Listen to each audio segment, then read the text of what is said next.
Vamos dar continuidade à nossa última aula, né, de desnutrição. A gente ainda tem alterações para conversar, né? Falamos anteriormente sobre as alterações cardiovasculares, reduzindo a capacidade de, aqui, ó, sobre doenças cardíacas, né? Melhor diminuição da, da pressão arterial, da frequência cardíaca. Hoje a gente já vai falar das alterações digestivas. Então, como esse paciente está recebendo menos energia, como um todo, o corpo acaba trabalhando numa hipoatividade, né?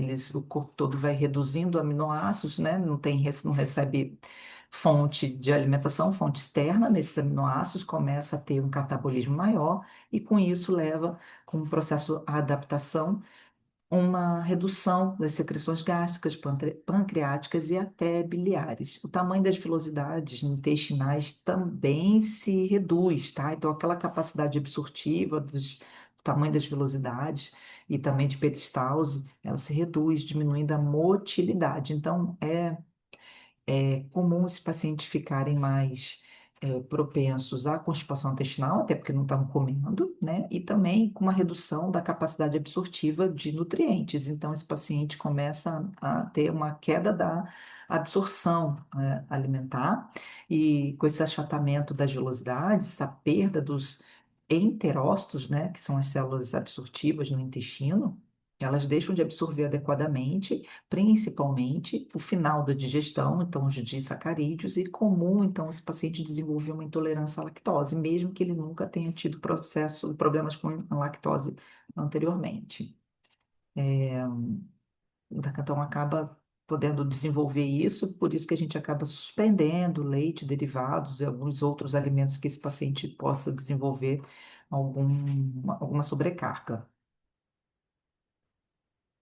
Ainda na imunidade, a gente vê esses pacientes também com muita tendência a infecções oportunistas, porque ele tem um prejuízo aí da resposta imunológica, tem uma queda dos leucócitos, né? Acaba ficando ali abaixo de 1.300, 1.200 milímetros cúbicos, por causa dessa atrofia do tecido linfóide, então tem uma baixa dos leucócitos, e esse paciente tem mais chance de desenvolver alguma infecção, né, de ele pegar alguma coisa, tá? Então, por isso que eles ficam muitas vezes em isolamento, não é que ele passa nada para a gente, é a gente que tem risco de passar alguma coisa para eles, né, porque a imunidade deles vai estar muito afetada. Ainda pode ter alteração eletrolítica, então redução do potássio corporal, porque a gente tem que lembrar que tem uma perda de potássio intracelular também pela redução da proteína muscular, e com isso, né, que está sendo totalmente depletado, essa baixa de potássio leva a um acúmulo de sódio, né, intracelular, então tem aquela alteração de bomba sódio-potássio afetada, não tem substrato energético, então acaba se acumulando mais sódio. Então a gente tem que lembrar que tem uma chance maior aí também de sobrecarga renal também, desenvolvimento de edema, tá? Esse equilíbrio da bomba sólido de potássio também se perde.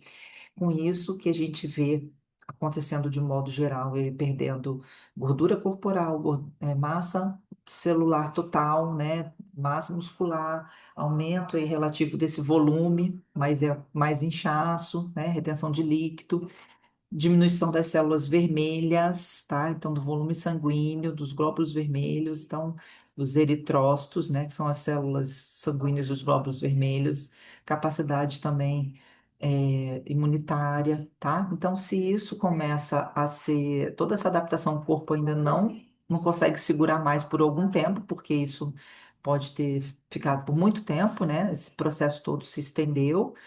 Esse paciente vai ter hipotermia, hipoglicemia, acidose e vai vir a óbito.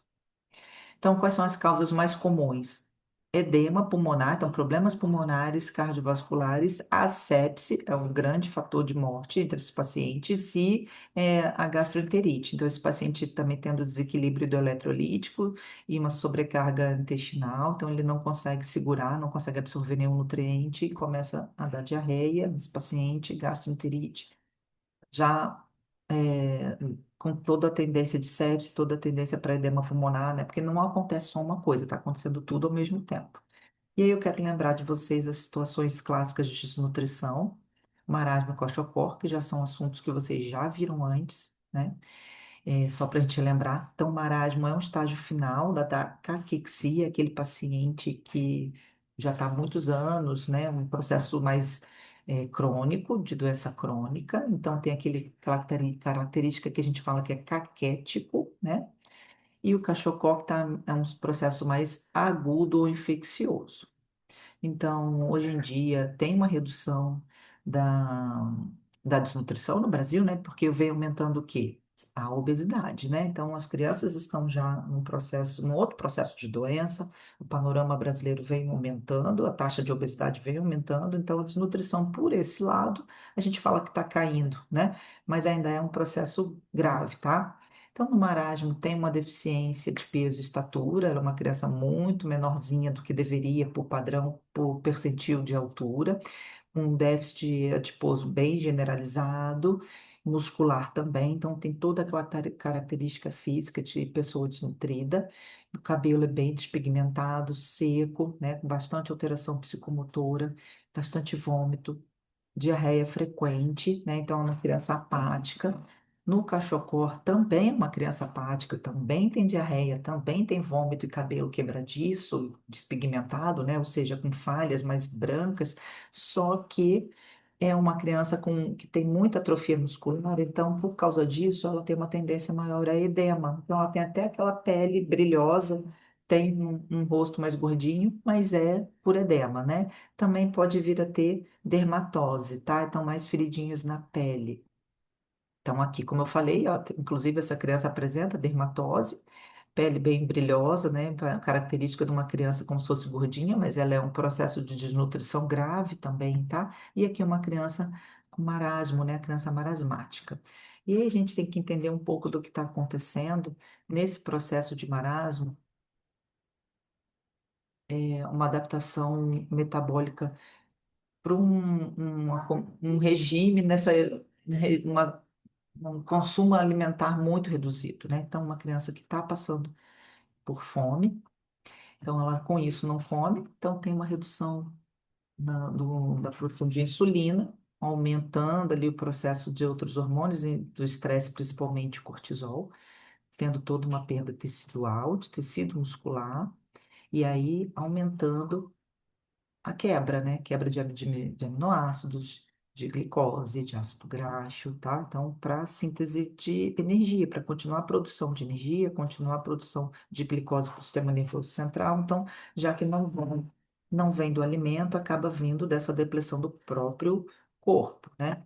Já no cachocó, essa condição metabólica, ela tem um consumo maior do carboidrato em detrimento da proteína ingerida, né? Então, uma dieta pobre em proteína e acaba tendo, então, uma queda maior desses aminoácidos, mas a glicose está até preservada. Então, uma criança que faz uma ou duas refeições só no dia e ela é composta apenas por carboidratos.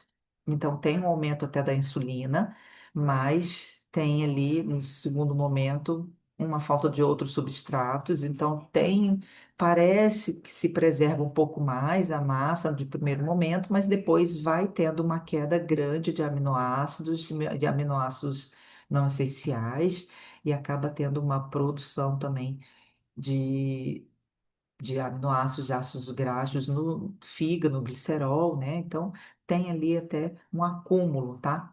Um acúmulo de gordura no fígado, que é a esteatose hepática, e a produção de edema, tá? Então, por causa dessa queda maior de albumina. O que a gente vê na comparação, que ambas as condições são consideradas desnutrição, mas no marasmo ele tem uma ingestão energética como um todo, principalmente de calorias, muito baixa. Já no cachocó, a ingestão é maior de carboidrato, mas ingestão proteica muito reduzida. E também ela é um processo agudo, como eu falei anteriormente, então em algumas semanas. Já o marasmo está permanecendo por até anos, tá? É um processo crônico. Então, a gente vê fisicamente toda aquela aparência de desnutrição, um déficit muito grande de peso, de PCT, né, dobra cutânea tricipital, da CMB. Já na criança com cachocória acaba parecendo até uma criança saudável, pode até parecer uma aparência mais normal, mas tem deficiência aqui, né? E a gente percebe isso também fisicamente, porque o cabelo cai facilmente, é facilmente arrancado, né?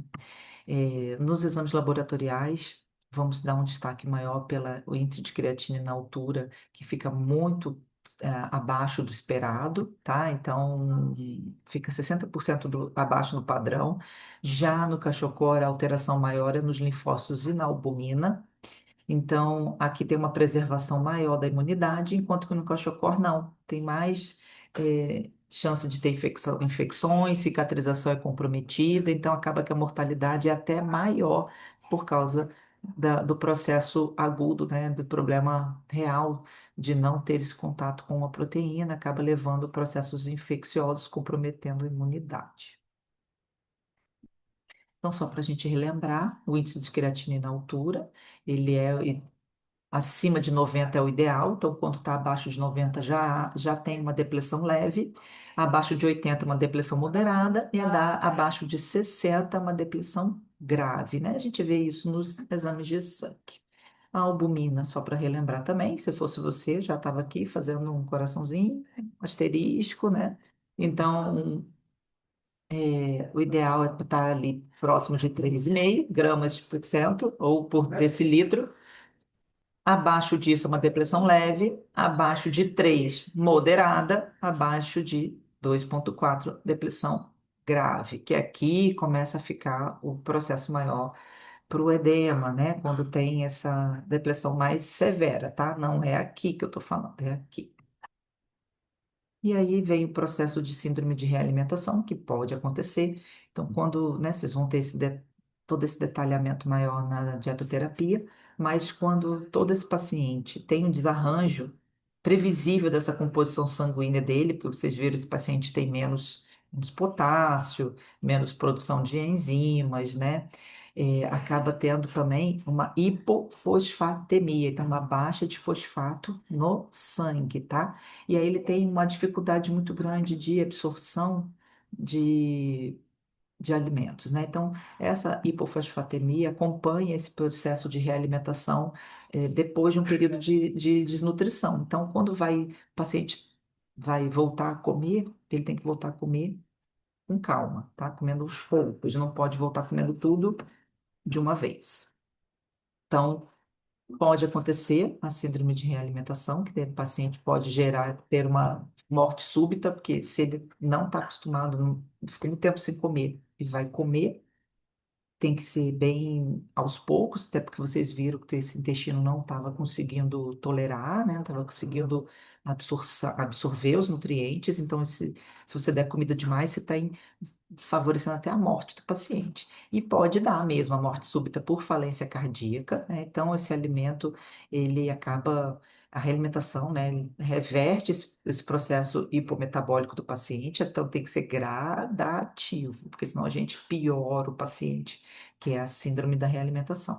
Então, acaba tendo ali muita insulina, a glicose vai ser rapidamente absorvida, né? Então, tem que ser aos poucos para não ter esse pico de insulina, picos de glicose, tá? Então, fica uma adaptação metabólica, fica comprometida durante esse processo. Então, tem que ser o paciente que ainda não está normal, mesmo que ele tenha com apetite, mesmo que ele, né, esteja já mais lúcido, ele tem que ir comendo aos poucos, tá? Para não gerar uma síndrome de realimentação. O que a gente vê na síndrome de realimentação, então, é alteração, principalmente aqui de sódio, potássio, de fosfato, de magnésio, isso pode gerar arritmias cardíacas, né? E dar essas alterações de morte súbita que eu comentei. Então, primeiro a gente alimenta para depois nutrir. Então, primeiro é voltar a comer aos poucos, evitar a síndrome, tem que dar, às vezes, metade, 50% do VET calculado, tá? Do VET programado, bem pouquinho, e ir subindo aos poucos. A gente observa isso também pela adaptação do paciente, vai mostrando que está se adaptando, né, que está reagindo pela reação do paciente, pela função intestinal. Então, se ele não tiver diarreia, se ele está comendo, conseguindo comer bem, absorver bem, porque o primeiro sinal que a gente vê do paciente não estar conseguindo tolerar bem e absorver bem é a presença da diarreia. Então, primeiro a gente alimenta, depois sim a gente pensa em nutrir e dar, bater dieta, né, e pensar nas calorias programadas. Bom, era isso. Essa apostila a gente terminou. Eu vejo você na próxima aula.